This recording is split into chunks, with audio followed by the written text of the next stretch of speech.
Good afternoon, ladies and gentlemen. Welcome again to another edition, if that's what I'm going to call it this time. I'm going to call it another edition of People Talk. This week, I've been joined by a number of guests, and we're going to be discussing what I consider to be one of those really important topics, which is fatherhood. Yes, I'm very conscious that it won't be Father's Day until next week, but I thought it would be a good idea just to bring this topic out right now. So in case somehow, next week at 2 o'clock, we're all doing the fatherhood thing and we're out there fathering, celebrating our dads in whatever way we choose. We're a bit busy and it's a topic that is dear to my heart for a number of reasons, and certainly something that I thought needed to be covered. This week we have a couple more guests than normal, but I think it's fine and it'll be cool just the same. Before I go into this, I think it's always important for us to remember what's going on around us at the time and why even this conversation on fatherhood remains so pertinent. The first thing I'd like to say is that today is the anniversary of Grenfell. And with all else that's going on around us, it's kind of easy to forget that. And we shouldn't forget it. They say 70 odd people passed away. We don't know how real that is, but people passed away because of a number of preventable reasons. And so we have to honor those people and remember their passing in such a tragic way. But also we need to remember what is going on around us immediately now, as this becomes a part of our history. Grenfell is a etched in part of our history, but right now on the streets of London and almost every capital city around the world, there are events taking place which I believe will be changing history, ever so slowly in some cases and rapidly in others. But the reality is there will be some amount of change taking place. And I want everybody just to understand that we as individuals have a responsibility to be a part of that change in whatever way you can. And I put out a video this week just talking about, doing your bit, doing your little thing. And I'd like to suggest that this show that I do on a Sunday is my little bit. I do other stuff, but we're on lockdown. I'm not going anywhere on a Sunday. I might as well do this. So that's enough chit chat from me. I'm going to ask all of my guests who are waiting patiently in the wings to make sure they're unmuted before they try to speak. We always have bets here in the studio as to who's the one who's going to talk for 15 seconds without unmuting. So I'm going to ask, as usual, my guests to introduce themselves in the order in which they joined me. And I'm going to start with Mr. Paul Mackenzie. Paul. Hi, good afternoon, guys. Like you said, my name is Paul Mackenzie. I am a public correspondent and more than happy to be on a show about fathers on a Sunday. Tell me more about what you do, Paul. Not everybody knows, so tell us what you do. Okay, so what I do, some refer to me as a community man.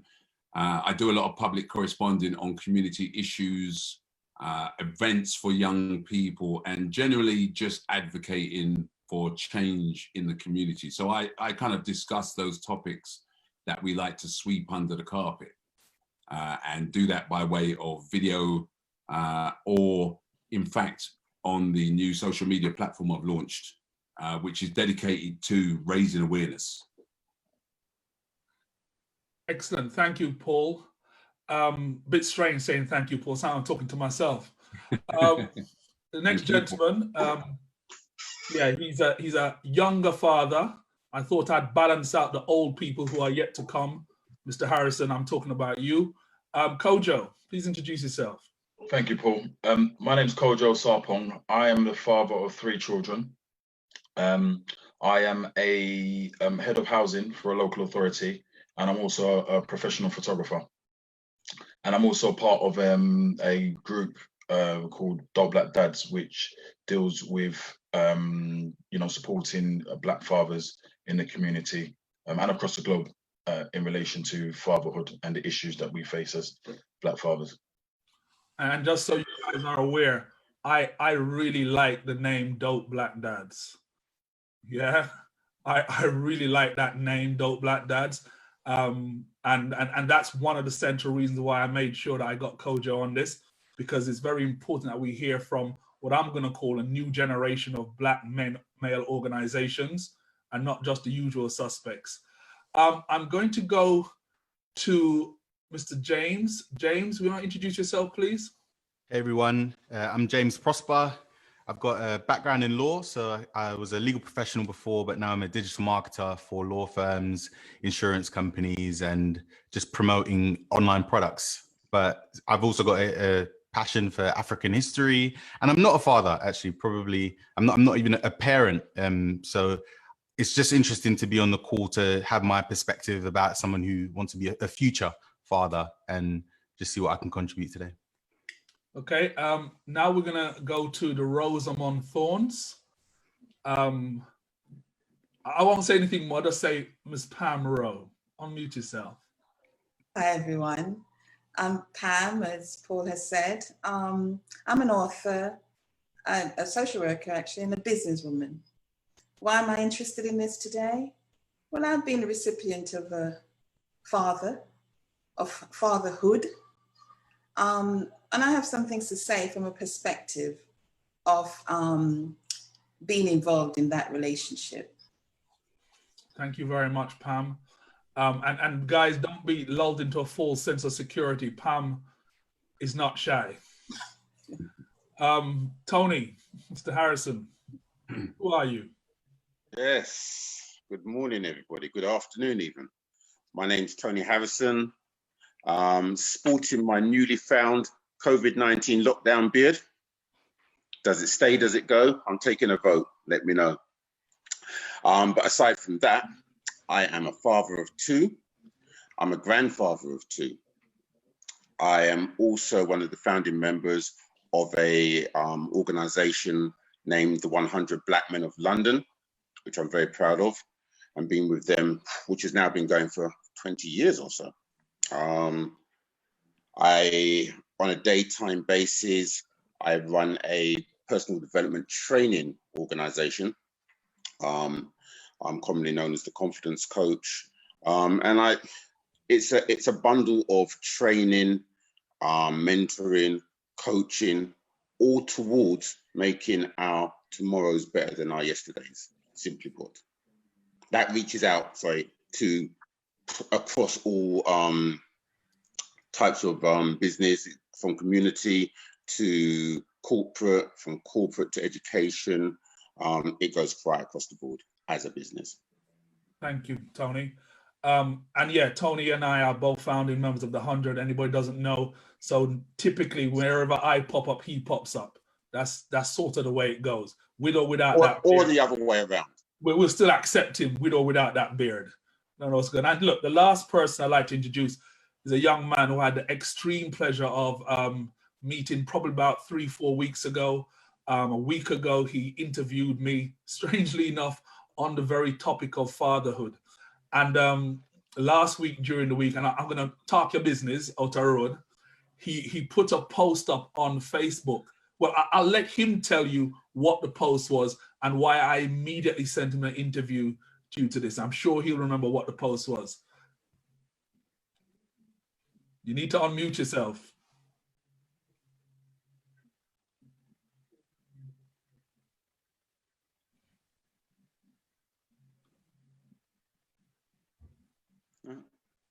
All right, hello everybody. Yes, my name's Wachuku. Everyone calls me Chooks. I'm slightly embarrassed. I don't remember which post he was talking about, which one you saw.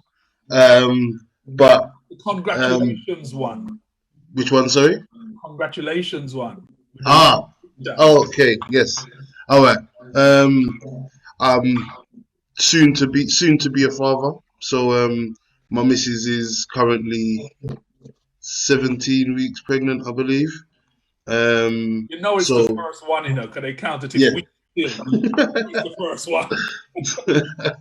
so I've since we found out, I've definitely been interested in this as a subject. Really mainly because I'm like the product of absent father.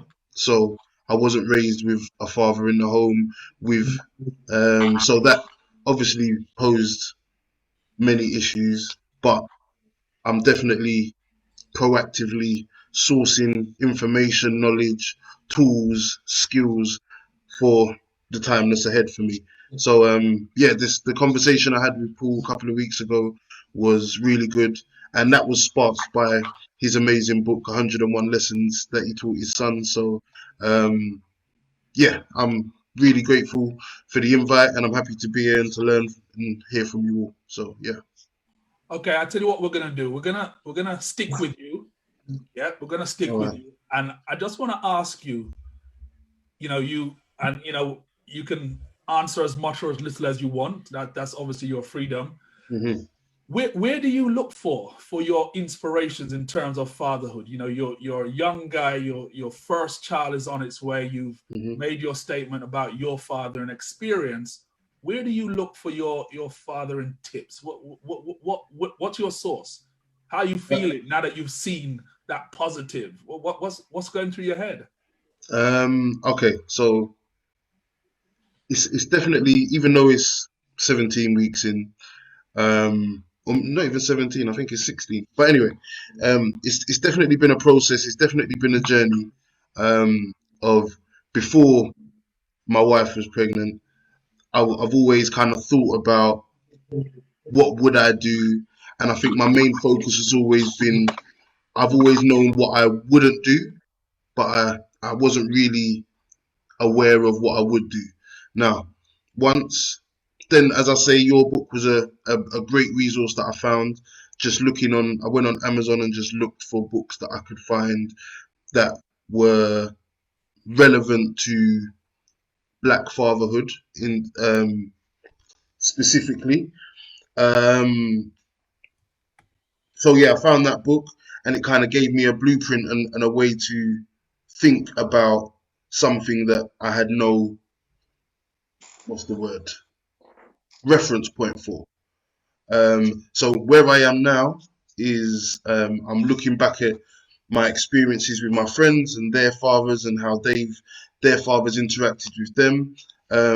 As I said, it was a great time speaking to Paul a couple of weeks ago. I got some amazing insights into just the thought processes that fathers have, and obviously my wife, her father's been ever present in her life, so I definitely look there for um, inspiration and an example and a role model in that front. So that's about the extent of my but I'm nervous. Uh, So look, I remember very much, and I think I said to you in our interview that I don't remember my feeling, my vibe when I found out I was going to be a father, but I do remember very, very clearly Lewisham Hospital when my wife at the time had a C-section, an emergency C-section. So they came out and told me that I had a son, and I remember the emotion 100%, absolute panic, Mhm. absolute panic. The 9, 10 months, whatever it was, of waiting had not prepared me for that statement. And I did what every good Jamaican boy does. I called my mother. And Mhm. my mother did what I knew she would always do. She said to me, "Well, you're a big man now. Sort it out." And and that Mhm. was it. So Paul, I want to go to you. What was your experience when you first stepped into fatherhood, and what were your reference point for what you would model as your fathering style? okay, so let me make this clear because maybe I didn't say in the beginning that I have 6 children, 5 boys, 1 girl, 4 grandchildren. So my first experience of being a parent was when I was 19 and a half years old. And I remember finding out that I was going to be a father. I always knew that I was going to be consistent and long-term in any relationship that I was involved in. I always knew that about me.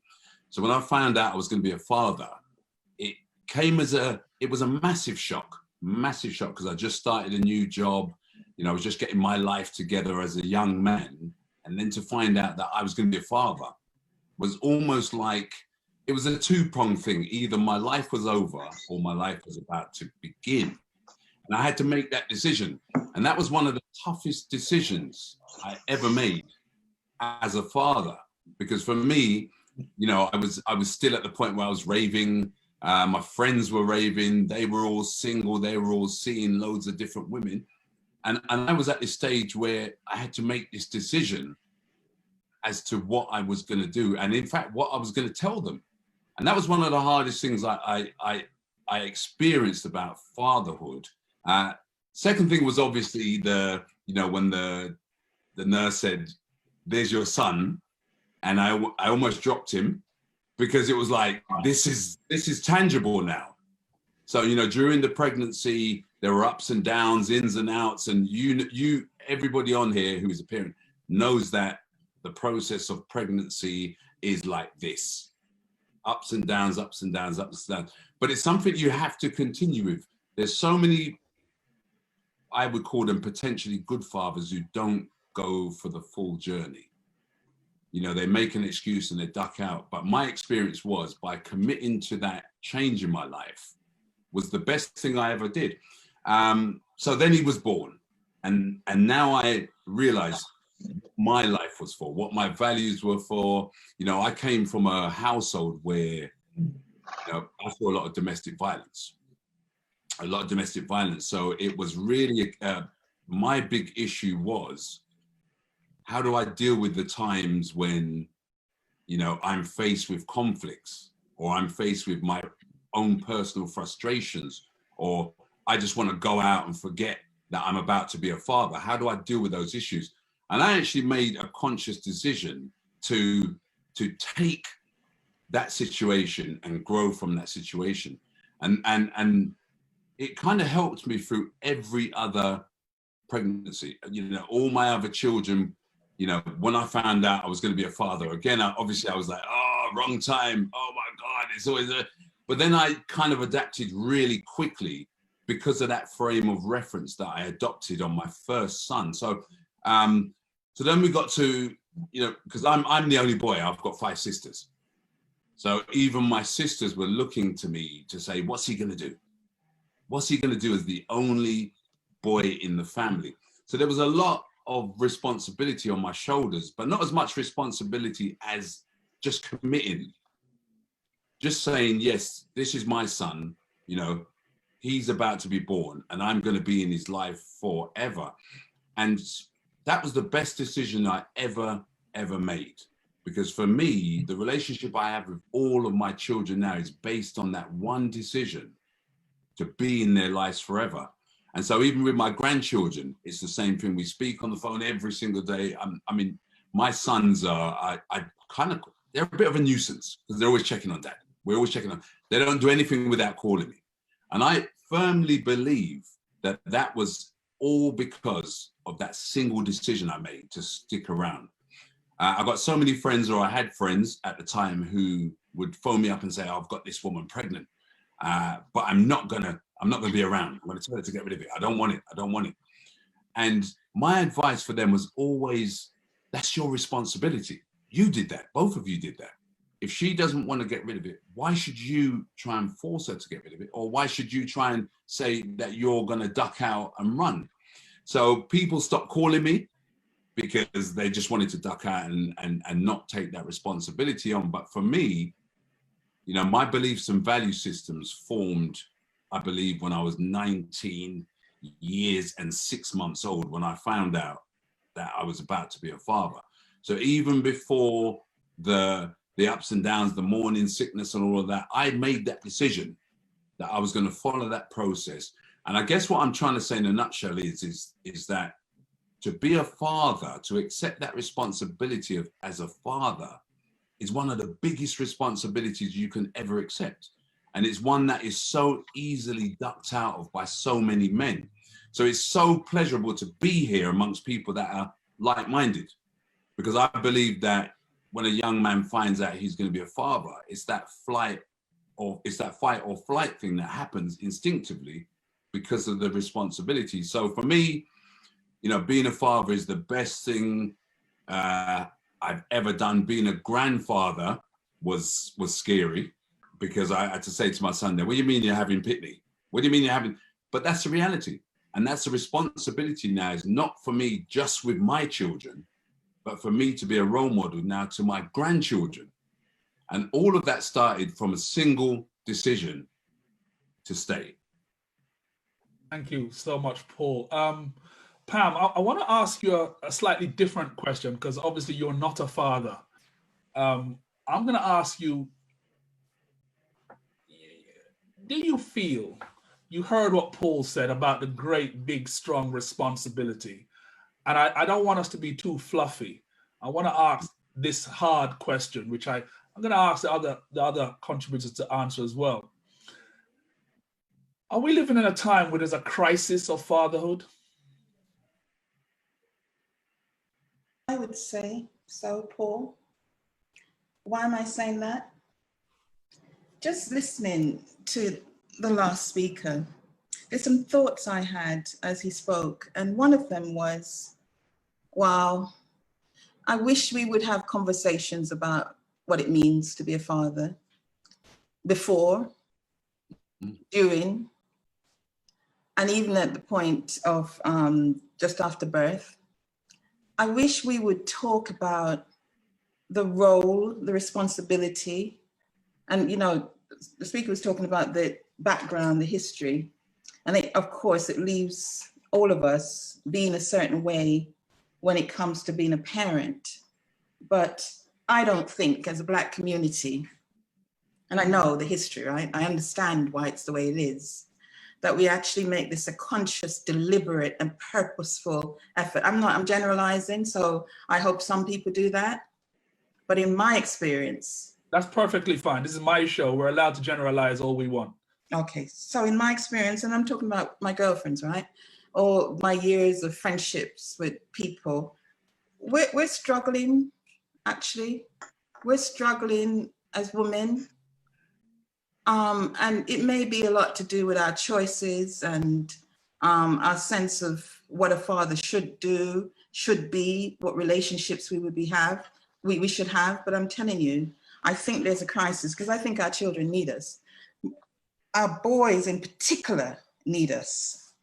Because you know this single parent thing, right? With the woman bringing up boys. I actually think we've lost out. And those young men have lost out, albeit, they may have learnt from that experience. But I absolutely think we need to do something about fatherhood in our community. But Kojo, I'm gonna ask you a question. I think it's right to suggest that of the people I know on this call, you are the person who has most recently been a father. And did you feel, I think you have twin boys, and I remember? One of each. Twin, a 6-year-old, and the twins are one of each. Yeah. They're 3. You have your kids, and you're going through the process. What? And I'm making an assumption here. Did having your children provide a catalyst for you to get involved in an organization like Dope Black Dads? I'm guessing. That's a good question. No, I don't think so. Well, first and foremost, I couldn't have been part of Dope Black Dads if I didn't have children. That's the first thing. But I got involved. It was actually my sister that referred me to Dope Black Dads, and she met one of the members of the group when she went out for dinner, and she got talking with him, and she thought that I would be a good candidate to be part of the group.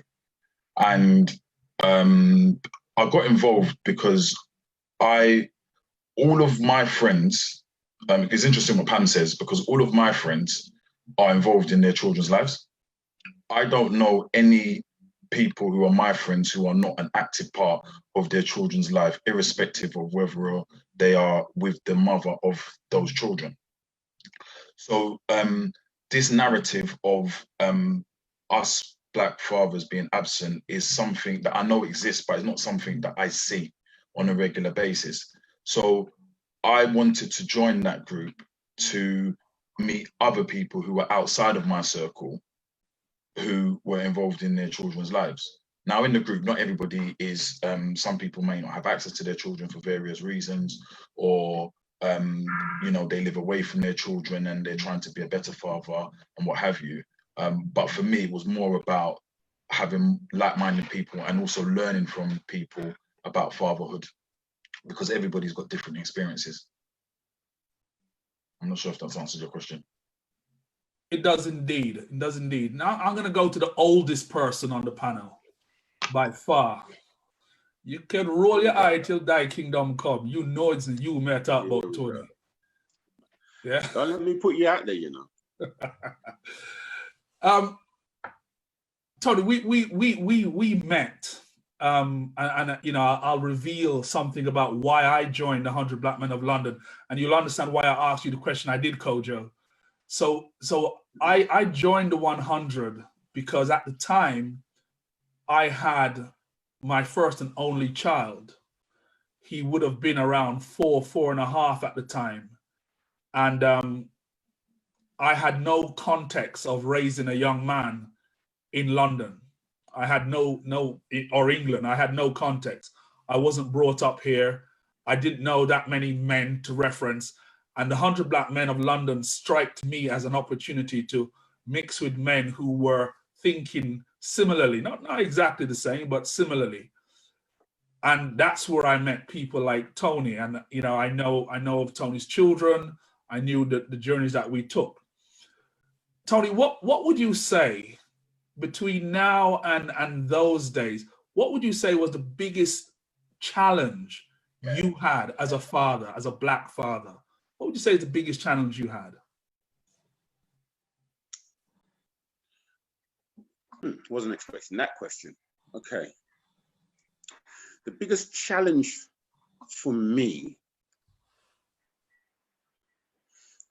I think, was understanding the need to grow.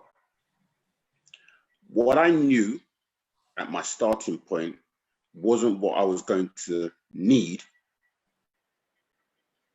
for the journey. It was just one of the things I'd need for the journey. So let me reference that to my personality. I know what I know, and I'm quite confident in what I know.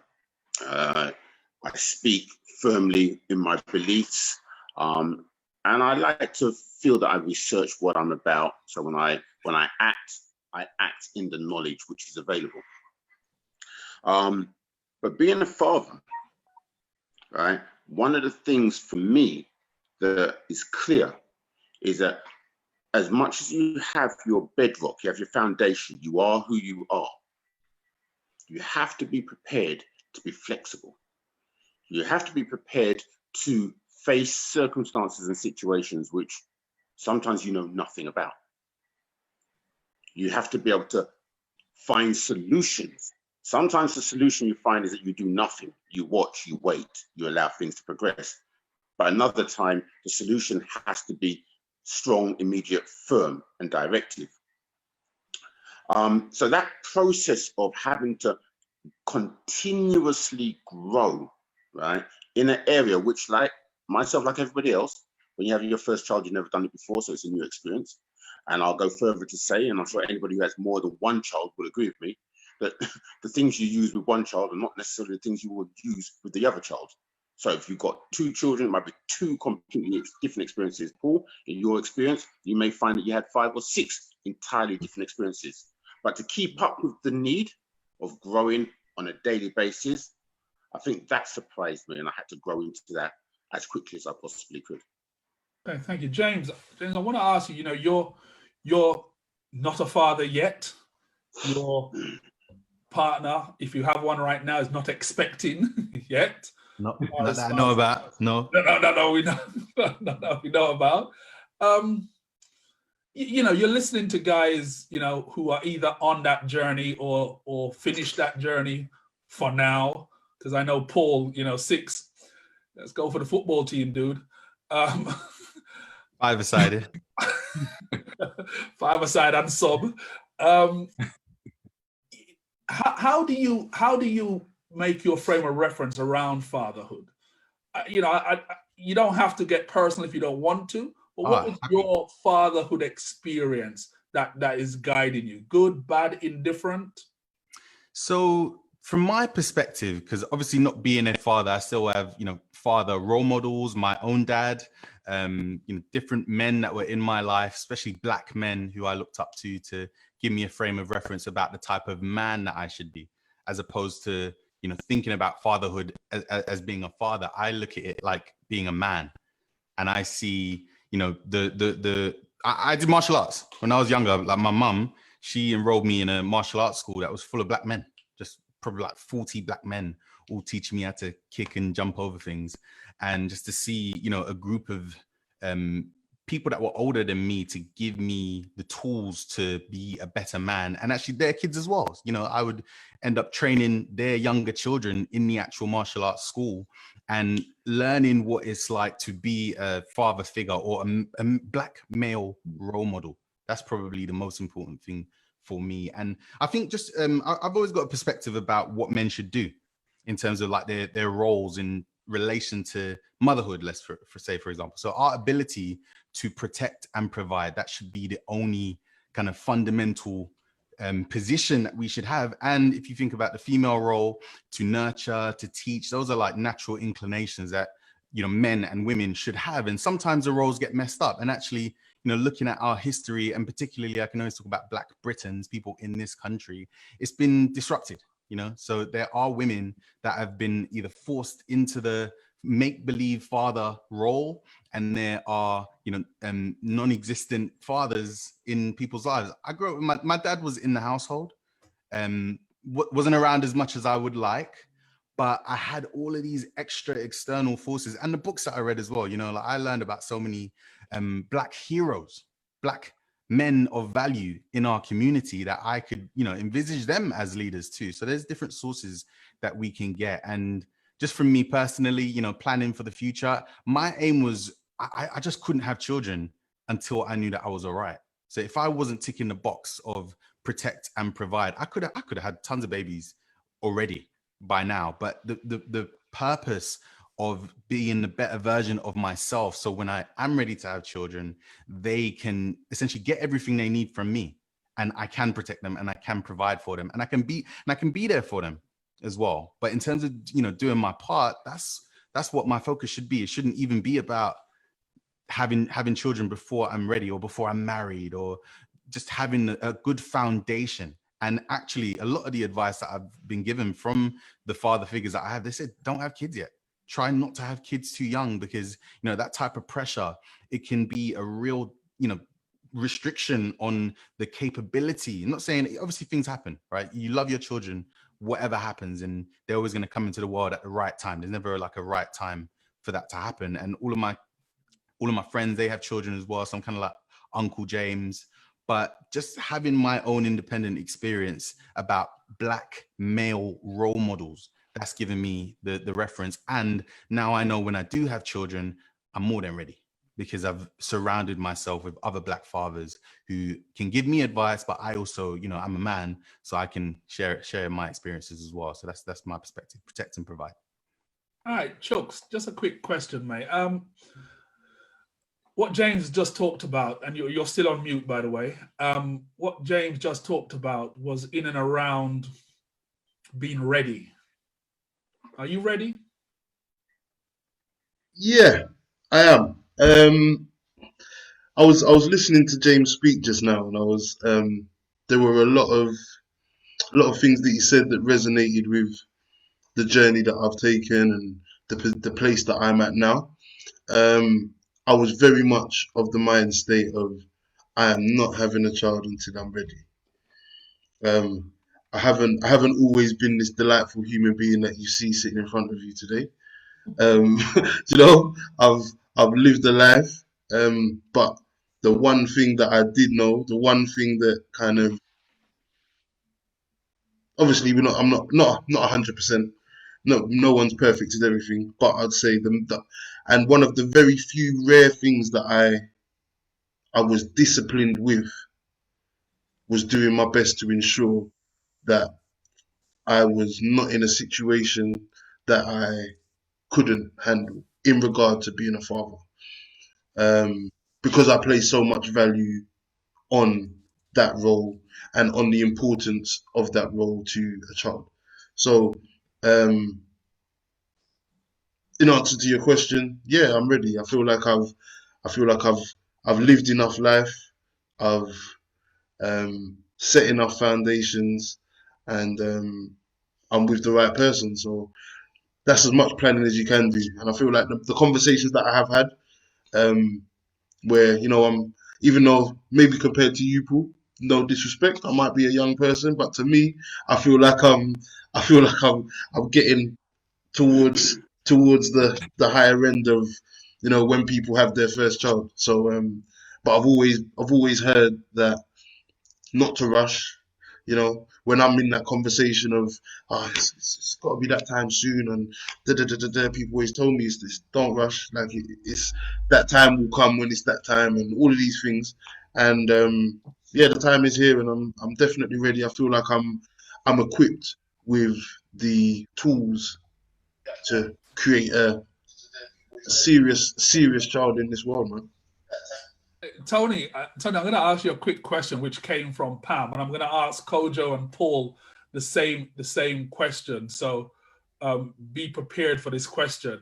And it's a great question. And again, every week this happens. People come onto this panel and they're better at this than me. So Pam's question was this: have you ever asked your partner, the mother of your child or children, about you as a father? Tony. Before I answer that question, I listened intently to the last two speakers, and I felt a nice bubble in my spirit. They're younger than me. Everybody's younger than you, Tony. Younger than you. And I'm gonna go as far as to say that maybe they're from a generation before mine.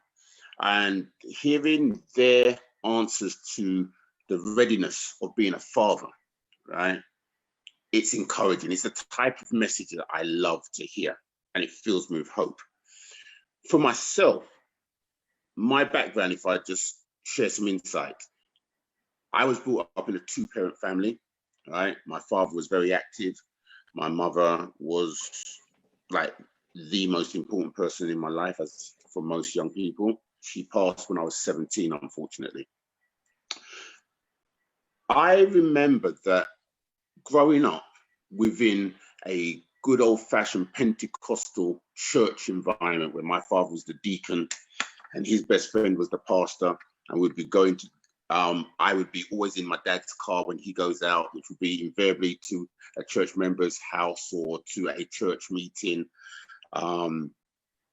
That I saw and I heard a lot of things which were honorable behaviors, the right way to bring up your child. So I was covered by a lot of information. I saw a lot of good things.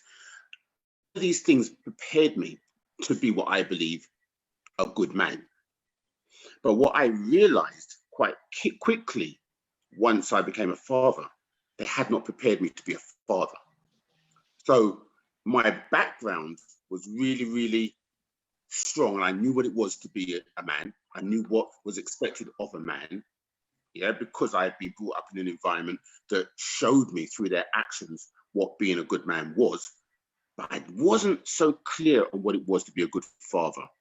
And I think for that reason, right, through the earlier years of my fatherhood, I probably stumbled and made some poor judgments. And those poor judgments then obviously affect some of the other things which happen going forward. And I don't know if that was something that happened a lot more within my generation, where a lot of men at that stage were having children because they were having sex, as opposed to having children because they planned to have children.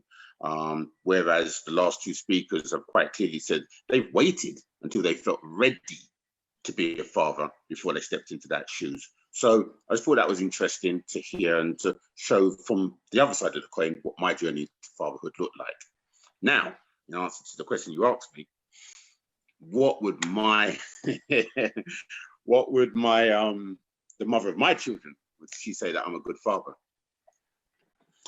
So let's just put it out there. We're not together now. The mother of my children is not my partner in this chapter of my life. But if she was sitting here and she was answering this question, I think she would say that I've become a better father. I grew into my fatherhood, and I would not argue with her. I would agree with her. And I'll tell you for why. I was born and raised in the church, as I've already mentioned. My mum died when I was 17. I spent 2 years lost. I then thought the answer to my missing mother was to get married. I got married at 20. I had no real life experience outside of the church which I was brought up in. So now I'm 20. I have a wife. I have now my freedom for the first real time, as we would say, my brock loose. And in that time, I had the 10-year marriage which I had. Obviously, I had the 2 children. I done what I felt I needed as a father, as I understood it, but I equally was on a journey of finding myself outside of the constraints of the lifestyle which I was raised in. So a lot of things which many of my peers, when we talk about things done in their teenage, I was doing in my 20s, and they were not what you needed as a new young father. As a new young father, I made a lot of mistakes, and it wasn't until maybe the relationship ended that I then started to realize, hold on a second, it's my mistakes which have ended my relationship. So what did I do wrong? And that's when I started to fix things. So I was a better father as time went on, and I am now an excellent grandfather. How's about that? All right. We'll give it that. Kojo. Yes, sir. What would the missus say about you? Your question was, or Pam's question was, have I ever asked her? No, I haven't. But she's volunteered the information anyway. I know her. So Exactly. I'm not lying. Exactly. So no, I think I'm gonna try and keep this brief and succinct. But the fact is that my father was not around much. He lived 3 miles away from me when I grew up, but he wasn't really present in my life. I saw him from time to time, but not that often. So I lived in a household with my mum, my 3 siblings, and 2 cousins who my mum raised as well. So there were 6 of us, and I saw my mum struggle as a nurse living in a single parent household. So I started thinking about fatherhood at a very, very young age, because I saw the trials and tribulations that my mum was going through. And I always remember when I was in secondary school, I always used to think about the kind of things that I would talk to my children about as they grew up and as they was getting older. So when I got into like my teens and my 20s, similar to the other gentleman, I lived my life and stuff like that, but I was always conscious of the fact that it was important that I always had it in my mind that I always wanted all my children with one person. And I was also conscious of the fact that I wanted the person who was the mother of my child to be somebody who had similar ideals to myself. Because my view is that I think a lot of the problems with absenteeism is around the relationship, unfortunately, between the mother and the father. And people having children with people who really, they actually really shouldn't be having children with, because they're just not on the same page in that sense. So for me, me getting with my wife was a thing where I became a father at 33. And even if I did have a child with somebody who was not somebody who I connected with in that way, I was always going to have an impact and an involvement in my child's life because of the upbringing that I had. But me with my partner, because we're on the same page, we're quite open in the fact that I'm happy for her to tell me about what issues she has in relation to like my relationship with the children, which she does on a regular basis. And if I have, sometimes I agree, sometimes I don't agree. But the point is that the dialogue is there, the communication is there. And I think Pam's right. We need to be open enough to understand that we don't know everything about fatherhood, and women don't know everything about motherhood. and there are things that you might not see that you're doing, that you will need your partner, and maybe not even just your partner, somebody outside your household, to say, you know what, maybe just take a step back and look at the way in which you're doing things. And I'm happy that I've got a partner who's open enough to, and direct enough to tell me that. So yeah, I agree with the point entirely about having somebody outside looking at the way in which you are as a parent, and maybe looking at how you can modify things. Paul, you know, I think you're expecting me to ask you the same question, but I'll just have you know that your partner on Facebook has already announced that you're a great father. I know she's watching, right? Yeah. So unfortunately, I'm gonna have to go for another question with you, because you know. Okay. So that. So I'm gonna ask yourself, and I'm gonna ask Pam the same question afterwards. And you know, obviously Pam's not a father, but she's a parent. And you know, when we had the conversation about her coming onto this call, that's the point she made to me, that look, I'm a parent of a young man who will one day hopefully be a father too. So, you know, she was adamant that it made sense to be a part of the conversation. And the question I'm going to ask you, Paul, just to look at is, how did your experience as a child influence your parenting style? Very good question. Very good question. Okay. So my experience of as a child of having my father around the house was a very dark environment for me, to be completely open and honest. I used to actually dread my father coming home, because I knew that as soon as he entered into the house, the environment would change. And so for me, growing up as a child, having that experience, or having that, you know, that environment where my father was there, I have to admit, if I'm honest, was not the best experience that I could have wished for as a young man growing up, looking for a role model to call a father. Now, there was some saving graces there, because my mum and my natural father got divorced, and she met my stepdad, who's still in my life now. My mother and father have both passed away now. But the fact that my stepfather had enough values to install into me, to actually erase those images of what a negative father looks like. And like I just mentioned, and I carefully said that, my stepfather, remember I said that my stepfather, the man who stepped in, is actually still in my life today, even though my mother and father have passed away. And that's the sign, that was always a sign to me, a barometer of what a good man should look like. And so for me, when I looked at what I wanted in my life as a father, yes, my biological father was there, but the experience that I wanted to draw on, to use in my life, was the experience I had more so with my stepfather, because of his beliefs and values. And they were way more flexible. That's what I found. They were way more flexible. I found that he had more time to actually listen to us as five, you know, meeting a woman with 5 children. You know, and I keep saying this throughout my life, any man that meets a woman with 5 children and stays in their lives, even up to today, you know, imparts their beliefs and values, is what I call the mirror image of a man. So much of what I do now is actually mirroring what he taught me. And when I say taught me, I don't mean by what he said. I'm talking about by sitting there and watching him. And I'm actually talking about by sitting there and watching my mum cuss him out.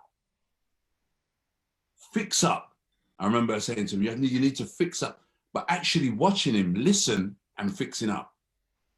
And so I knew that when I got into a relationship, it's going to be rocky sometimes, but you have to listen to what your partner's saying, because they, you know, because internally we feel we're being good fathers. I'm a good dad, you know what I mean? Nobody can tell me anything. But externally is where your partner watches you. She watches your interaction with your children. She watches, you know, she carries on when you leave the house. So she's able to see how you contribute when you step back into that environment. And so for me, having you know, and it's great. I just have to give my wife a big shout out there, because for her to say that, it doesn't come easy, because my wife is straight talking. It doesn't come easy. You know, we've been together 25 years, married. And during that time, it's been a constant, I call it constant and never ending improvement. And that's what being a father is. And just to, I know you said keep the question short, but just to give you highlight the difficulties, right? So when I said I had a child at 20, yeah, I'm talking about, you know, this is not Terry who I'm with now. I'm talking about going through 3 generations of raising children, and actually putting things like my career aside, the time that I would spend having fun aside to address that role and be that father in all of their lives. My youngest now is 10, and I have a 13-year-old. My eldest is 34 this year. So it shows you during that time, you know, and I often joke about being this parent that lives to do the school run, because some of those children that are growing up now still see me at the gate with my children.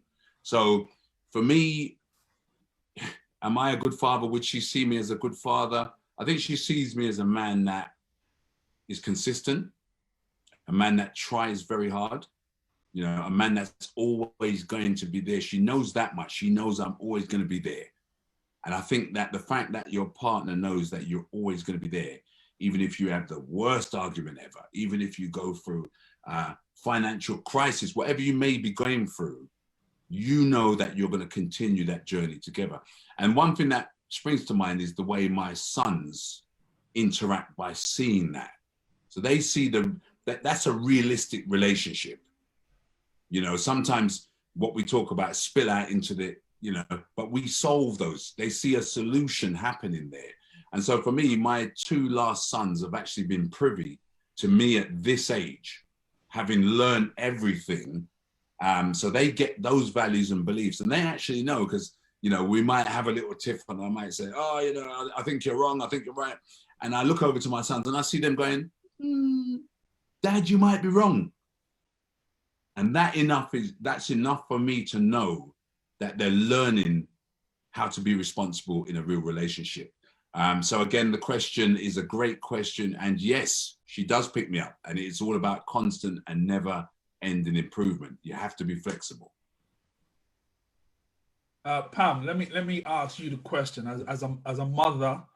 Yeah, and I know you have a son. You can announce him if you choose to. I haven't done so on purpose. What in your experience did you take from how you were parented into your parenting style? Yeah, so I had a father figure in the early part of my life consistently in the home, and he was amazing. So I had that just as a thing about not just father, but men.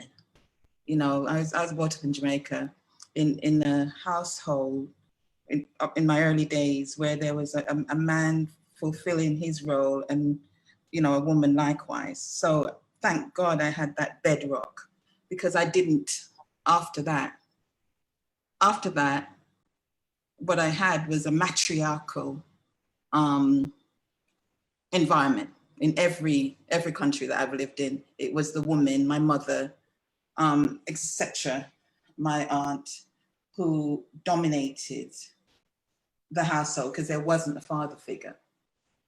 And what I think about that is that what it made me as a mother is someone who lent into being a father at the same time as well. The dominant person, the one that was, you know, making a living, not really compromising, going out there being dissatisfied with a partner who wasn't, you know, more mature than I was, for example. And I do think that thankfully I had enough about me to know that that wasn't quite right. Hence what James talked to everybody about in terms of role models, etc. That I think for me was, I was able to learn that. I was able to learn the importance of that it's not enough to be, you know, to set a model for a boy to be the father and the mother. You know, I knew in my core that that wasn't quite right.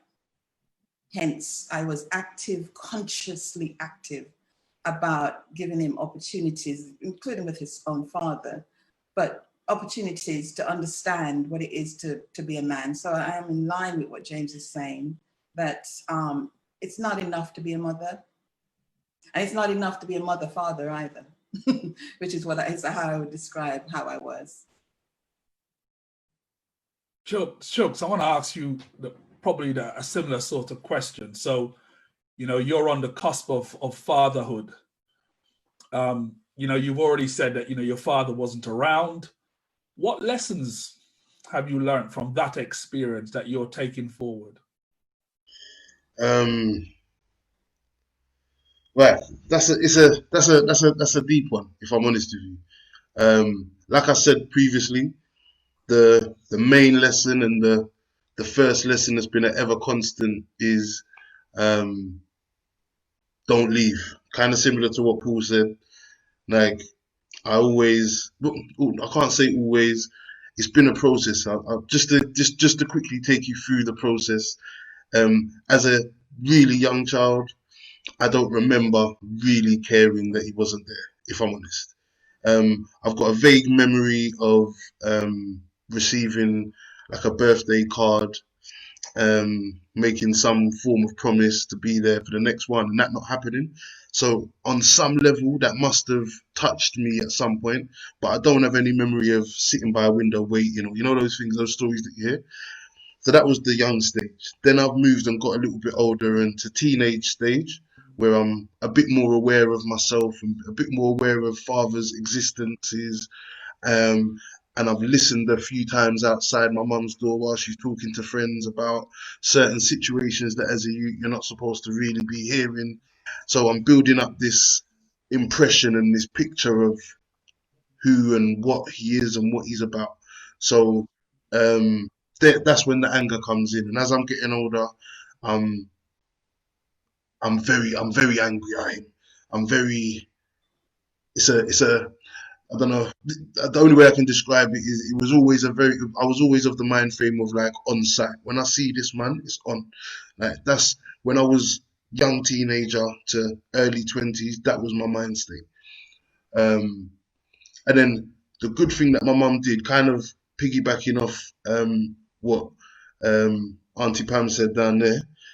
My mum built an organisation called the Youth Retreat Project, and the the the ethos of the project, the reason for the project was to, without being too egotistical, it was definitely focused on giving me the example of male role models, of positive males. It was a project that where we as young people, there was a group of 7, 8 young black men, firstly taken to the New Forest and learnt survival skills, black history, African history, all sorts of skills, and just understood kind of what James mentioned earlier. That's the first time that I ever heard the 3 P's of manhood in that period of my life there: the provide, the procreate, and protect. So that was something that my mum definitely imparted and gifted me and some of my friends as well. When it comes to how that has impacted on me now and my view on fatherhood, I've through my experience of being in different relationships and different interactions with women in my life as I've got older, I now am of the understanding that who my mother was to, my mum has passed, by the way, like a few years ago. So who my mother was to me as her child, and and obviously as a boy child raised by my mum, I was triggered. My mum triggered me so much, and there was a lot of jostling for position, let's say. Can't think of a better way to say it, but that's the best way I'll say it. So as I got older, I realized that who my mother was as a mother was not necessarily who she was as a partner. Now, I never saw any interaction between the two, my mother and father. But there became a point in my life where there was almost a eureka moment of understanding that, okay, I'm a bit hot-headed, I'm a bit impulsive, I'm a bit unwilling to compromise. And then it came the thought of, okay, if he's like that and he's experiencing the emotions and the back and forth and the pressure and the things that I'm experiencing as a boy child who I'm assuming is becoming whose traits that are like my father are coming out more as I get older and are triggering obviously some things in my mom. If he's experiencing these things, then I can maybe understand the breakdown of the relationship between those two. Then what it came to is now when we do finally at some point meet, now I need to understand from him, what was your reason for not maintaining a relationship with your child?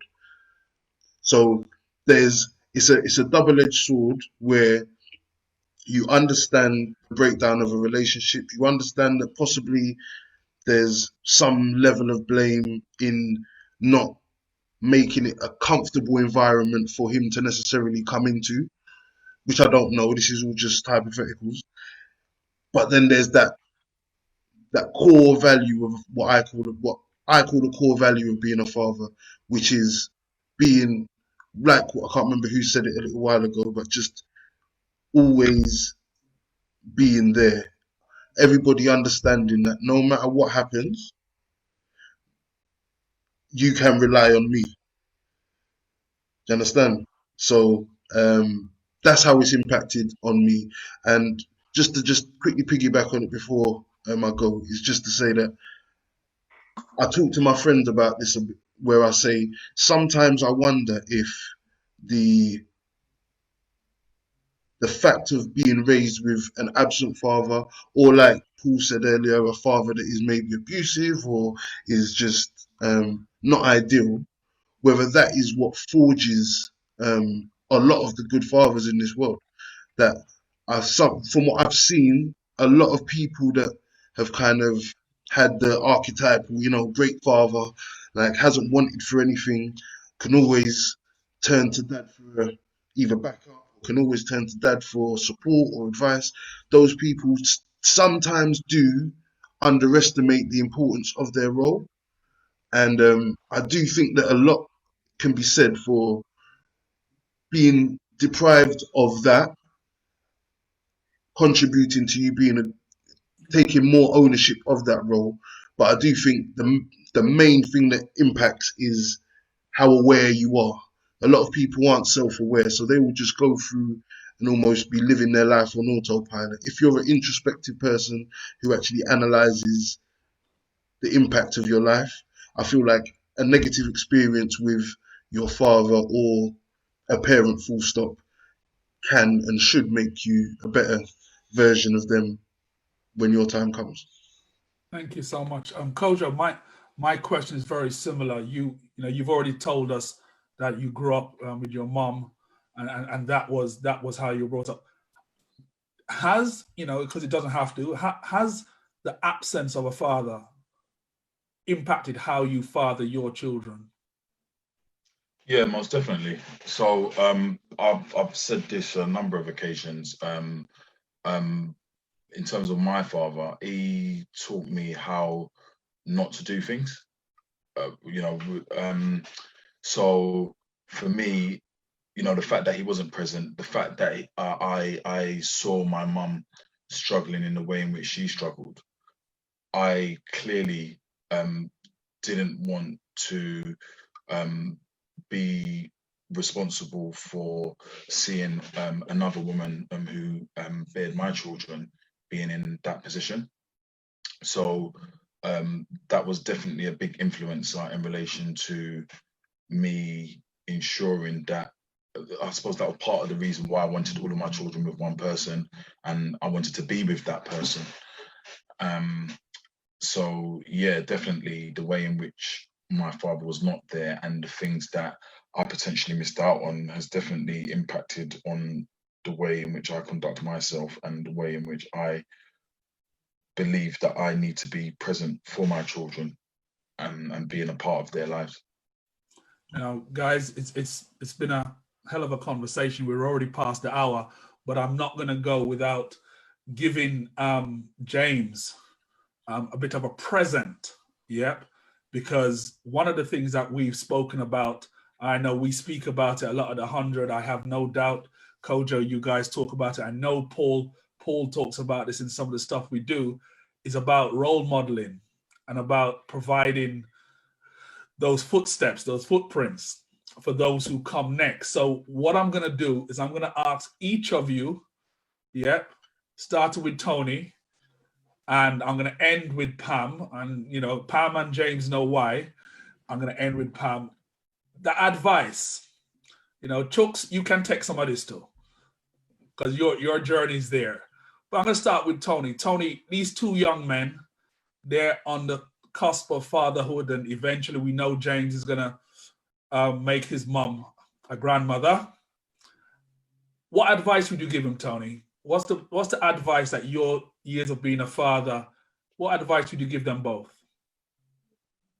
If I was talking to those people in particular, what I would say based on what I've heard today, keep growing in who you are right now. Because what I've heard from you are the roots of good fatherhood, right? Your understanding, your knowledge, your willingness to be introspective, look at yourself, and constantly refigure, redesign who you are so you become the best version of yourself. Surround yourself with excellent male examples, right? Be prepared to listen to other people's experiences, not so that you copy their experiences, sometimes so you know what to avoid, right? The whole thing about becoming good at something is practice, right? It's about good coaching. So be prepared to be coached by people who you put a value on. Be prepared to be surrounded by people who are trying to walk the walk that you want to walk. So yeah, take your experiences from that which you see around you and be prepared to grow it every single day. Because no matter how good today is, your tomorrow can be better. Paul. Okay, for me, I agree with exactly what you just said there. For me, learn how to be flexible. It's very, very important. Learn how to understand what a real commitment is and a real decision. And also learn that, you know, sometimes you don't have all the answers, and it's okay to ask. It's okay to have that open communication with your partner. One of the key things is, and it was said earlier, I forgot who said it, but there is also an element of choosing the right partner. And it's so important to choose that right partner. Sometimes things happen in life and we don't have, you know, a choice once it's happened. But I think what we've gleaned from this group is that we're all sensible enough to know that if we're going to raise children in an environment that is going to be positive for them, they have to be that who we are. They have to mirror from us. They have to look at us and say, well, that's what a parent is. And even though you may be going through the hardships, is to know that everything is about raising those children. Everything is about that commitment of why you're there. Why are you there as a father? You know, we all have those tendencies to go off piece to bit, to be, you know, go and be selfish. I've done it myself. But to get back on track and understand this is why I'm here to be a father. And these are the roles, these are the values, and these are the beliefs I have of raising a family. And that's kind of helped me.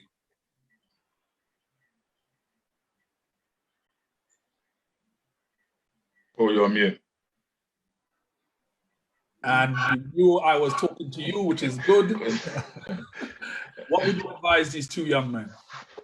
Okay, so a couple of things a few things I would say. So the first thing is about being honest with yourself. And what I mean by that is sometimes there are things which happen which you don't expect to happen. So there's going to be curveballs. And some of those things can happen with your children yourself. You know, children have got this wonderful ability to just be honest and just shine a mirror up in front of you and basically tell you who you are. They mimic your behavior. They mimic some of the things you say. So just being honest and listening to people around you, as the others have said, but also listening to the children, because there are times, for example, where my son is saying something to me and I'm not actually listening to what he's saying. And then, you know, my wife might just say to me, hang on, he's actually trying to tell you. And then just taking that step and pausing and actually listening to what they're saying. And that can actually help you learn about yourself and the way in which you interact with them. The other thing I would say is, if you have more than one child, definitely trying to treat them as individuals. So you can try and raise them similarly, but giving them the love and attention that they need individually. And to me, the biggest example of that is having the twins. So I've got two children born 16 minutes apart from the same room on the same day. And even though one's a boy, one's a girl, they could not be more opposite, even if they tried. You know, we have to father them differently. My wife has to mother them differently, talk to them differently, because the way in which you package a message might be received differently by your different children. So I really think it's important to treat them all as individuals. And then the other thing I would say is about not being too proud to accept help if you need help. Because as far as I'm concerned, there's no such thing as independence. You know, in order for me to raise my children, I rely on other people to help me do that. So just embracing interdependence. Because, for example, if you have to work, you're going to need to rely on your partner or whoever to look after your children whilst you're working or doing whatever you need to do to try and keep the home. Or if you're the one who's looking after the children and your wife's going out, she or your partner, they're relying on you to do the same. So embracing interdependence, and yeah, I think that will hold you in good stead. Pam, what's your advice for these two young men? I think similar to what others have said, but what I want to say is that fatherhood is not a joke. It's a very serious responsibility. So take it in that way. It's a lifetime responsibility. And to my mind, a father's contribution to a child, to a young man, is lifetime. So what I was told actually by my brother-in-law when I first had James was watch every step he makes and intervene to direct him to be the man that he already is. And that, I think, is the best thing that I heard. Watch and be there for every step that your children make. James, we're more or less wrapping up. Any final words and final comments? Yeah, no, it's just been a pleasure to listen to everyone's contribution today, and you know, I definitely learned a lot. I'm sure everyone on live has got some really good pointers, and I see myself going forward with a full arsenal, you know, like a good tool set, and just to know there are resources, there are people that I can go to get advice from. I think, you know, my general sensibilities mean, you know, my predictions of my ability are going to be quite good, but it's always good to hear other perspectives and just know that, you know, we're talking about this, because I don't think I've heard a conversation speaking about fatherhood in particular, you know, with a group of men. I heard Dope Black Dads as well. I know about Dope Black Men and just that organization. It's a nice initiative, and I just hope we can continue the conversation. I did have some like extra things. I know we're probably short on time, so I won't mention. Put it this way: the way the show works is this. Yes. Those who have to go. You and I can sit here all day long. Okay. No, yeah. I just think it's fantastic, especially if they're like young men. I mean, I'm not that young. I'm like 31 now. But it's always good to just. What just said, Tony? He said he's young. Young, yeah, a little bit. Yeah, not yet. I've got one gray hair in the beard, but it's not coming through. But yeah, no, I just really value just what everyone's been saying. But the point I wanted to add was, I think I wrote it down. It was about daughters. and girl children. So I kind of just wanted to understand the dynamic, because I've been in relationships, and I think Chooks, you said it earlier, you know, being in relationships with women or whoever your partner is, understanding their relationship with their fathers as well is actually, it's had an impact on the relationship. And I always aim to have functional relationships. I didn't really see a dysfunctional relationship. I've been in dysfunctional relationships myself. It's been very, very tough. But I've always tried to analyze. I said, okay, what's the relationship that my partner has with her father? And a lot of the times when they have been dysfunctional, it's normally, you know, there's a history of dysfunction with her relationship to her father. And for me, you know, there's different rules and ways that I conduct relationships. You know, so for me, there's no shouting. There's, you know, like, don't raise the volume, raise the level of your argument, or things that just made a functional household for me when I'm together with my partner. But I've had women that had just had no idea of what a role model should look like. They've had to superimpose a kind of male role model on themselves, and their relationship with their mom's not good as well. So I think even fatherhood in relation to having daughters is important as well, because they need to see what a good man looks like so they can choose a good partner as well, because they will always base their relationships on how they were with their parents. And I feel like it's almost more detrimental to female children than it is to boy children, because we can kind of guess it, even though we might have dysfunctional traits ourselves. But I think young girls need to know about seeing good role models for fathers as well. And, you know, yeah, that's just my perspective. That's just another thing I wanted to just see if anyone had any opinion on. Every week when I do this show, somebody makes a comment and all I can see is nodding heads. Yeah, that's all I can see across the piece, nodding heads. And it is very important. And when I do speak about parenting, I always emphasize the fact that the strong male role model, the need for a strong male role model, is not just about the boys. Yeah. Yep. You know, it may look that way. You know, so one of the things that I know we are always asked at the 100 is if the 100 black men is just for boys. You know, and the sentence you said, James, about allowing young ladies to see what a good man looks like. And, you know, we're going to hold our hands up and say, we're not perfect, but we're trying, is what it's all about. Yep. So, yeah, that point is very, very well made. And Chooks, your last comments? And you're still on mute as well. Yeah, really just thanks. Got some great information. Cathartic, therapeutic, all those good things, you know, it's all out there, you know. What else can I say? Yeah, like I say, I just give thanks for being involved in the conversation. Kind of like James said, you know, it's good to have access to this as a resource, you know, pulling from the minds of people that, you know, have been through it, are going through it, and are willing and able to kind of impart their knowledge. You know what I mean? I'm definitely in sponge mode right now, so I'm absorbing it all, and then we'll see what I decide to keep and what I don't, and what works. And I like what Brother Kojo said up there, where he was talking about the whole individuality of children. That's something that I've definitely that's a great way to articulate a kind of a muddled thought that I had. In a way where I think about, you know, like we all have our own aspirations for our child. Let's say, you know, oh, I want my child to be this, or I want my child to do that, or I want my child to be that.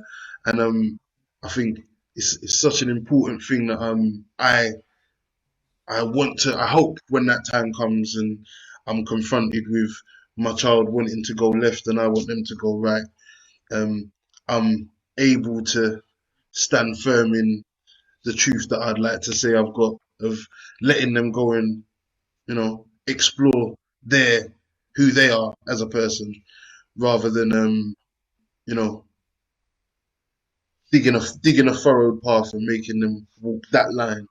You know, I think it's important to kind of let your child spread their wings, because without, just so everyone knows, I'm a habitual oversharer. So just so you know. But yeah, I feel like my mum definitely tried to keep me in a very narrowed path to avoid me making some of the mistakes that some people that she knew, and it kind of ended up making me, not that it I ended up rebelling in a different kind of way. I ended up kind of saying, forget rules, forget telling, forget no one, kind of what someone said, that no one can't tell me nothing. Like once I'm out of that house, I'm doing what I do. I'll do not even what I do, I'll do what I see. And so yeah. Also as well, just to say another great important point that I think fathers do have is um is that instilling of discipline. I feel like self-discipline is something that I hope I will be able to instill in my child, as much as I don't know whether it's a mother-son dynamic or whether it is just my mum's personality and my personality dynamic. It was very much I have to be forced to do things, you know. Um, so I definitely want to. I definitely, maybe it's a question to pose at a later date or whatever. Is that something that the group feels comes from male energy? Um, that that yeah, that self-propulsion, without it being motivated by how you're perceived by other people, let's say for example, or just outside influence. I feel like that's something that I've struggled with as I've got younger. I've definitely got better, but I just wonder whether that's something that is just my personality shortcomings, or whether it is something that, if if there was a father or a consistent male role model, that's something that I would have been able to grasp a bit earlier. But yeah, as I said, thank you. The reality is this, is that, as I said in our conversation a week ago, and I've said nothing about how I was fathered. And I have lots of reasons why I will say nothing about that. But I look at your question, and my answer is this, is that, we respond to how we were parented in two ways. Either we see that as an acceptable way, or we say absolutely not. Yeah. And as Tony mentioned, the way you start out doesn't have to be the way you end up. Yeah, you can grow into your parenting style. Any man that tells me he was the perfect father day one, yeah, it's going to be a bit of a short conversation. Yep. I was bricking it day one, day two, day three, day four, day five. I suddenly realized that I didn't have to speed in my car anymore. All of these things I suddenly learned and changed. And I think what I'm happy with about this conversation, and I know some of the people online may be thinking about this, is that it was very easy for me to find a group of men who could speak and reflect positive fathering. It wasn't difficult. And I know that sometimes we think of fatherhood, and we asked a question earlier about fatherhood being in crisis. But I think how I'd like to cap the show off is by saying this. In every aspect of our lives, bad news sells. And you very rarely see people cheering the good father. It is more likely that we will point out the bad father, or, since it's a Sunday, the whatless man them. Yeah. They are the ones that will always get the attention. Kojo doing his thing, that's not news. As I heard one comedian say, well, what does Kojo want for being a good father? A cookie? You're supposed to be a good father. And I think that mindset puts us in a situation where the examples of good, and I'm not just fathering now, good parenting. Yeah. I think very often the examples of good parenting don't get acknowledged. And I know that within my social circle, all of the guys in my social, and one of you said this earlier, look after their children, are involved in their children's life, have gone the extra mile to stay there. Now, I'm not saying that in every aspect, these guys or me, we're perfect. I'm just saying that I see less examples of the whatless man them than society would make you feel. Am I aware that there are whatless man? For real. Yep. I have direct and personal experience of such an experience. But I think there's hope. And I'm really pleased with having people like Kojo, James, Chooks on the call. You know, these are the young generation. This is the next generation of fathers. They are going to be the ones who are going to be raising our boys and girls. And if you look out what's on the streets, you guys are preparing them for some big task. And so, yeah, I'm very, very pleased that we were able to have this show and have this discussion. And I'm very, very pleased that you guys were able to join me. And hopefully you've had a chance to say what you want to say. Ladies and gents, this is it. End of another show. I've been very pleased with my guest, Kojo, James, Pam, Tony, Paul, Chooks. Thank you so much for joining us. And please do what I ask all my guests to do. If you have an organization that you would like people to be able to contact you with, I know Pam has a book. I read Pam's book before it went to print. For those who don't know, yes. I did not see you. I'm that guy. I read your book before it went to print. Incredible book. Yeah. And if you have an organization and you'd like people to be able to contact you, put it under the feed, now so people can see it. It's the easiest thing. If you don't want people to contact you, don't put it, because they will contact you. Trust me. My inbox is traditionally overflowing with all sorts of people asking me all sorts of things. But that's it. Ladies and gentlemen, thank you again.